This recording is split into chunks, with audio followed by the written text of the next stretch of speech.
یہ 3 طلاق والا مسئلہ جو ہے نا، اس کو بھی لوگ بہت غلط استعمال کرتے ہیں۔ میرے پاس ایک فتویٰ آیا اسی طرح کا، وہ کہنے لگا جی ایک آدمی تھا تو اس نے بیوی کے سر پر نا جوتا مارا، کہتا یہ ایک طلاق ہے۔ پھر باہر گھومنے پھرنے کے بعد چلا گیا، 10-15 منٹ کے بعد پھر دوسرا جوتا اگر رسید کیا سر پر، پھر اس نے کہا یہ دوسری طلاق ہے۔ پھر چلا گیا باہر، پھر گھوم پھر کر آ گیا، یہ کہتے ہیں یہ تیسری طلاق، جوتا سر پر مار کر یہ تیسری طلاق ہے۔ اب کیا ہم اس کو مجلس واحدہ کہہ سکتے ہیں یا ایک متعدد مجالس ہیں یہ؟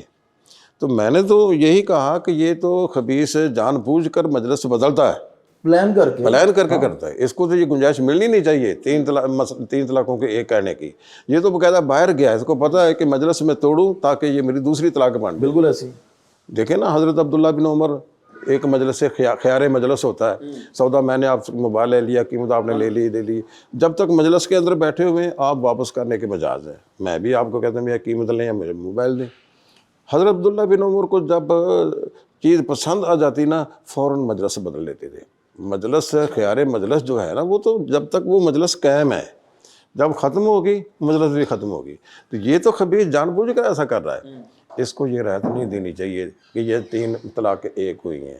تو اس طرح کے کئی نا مسائل آ جاتے ہیں۔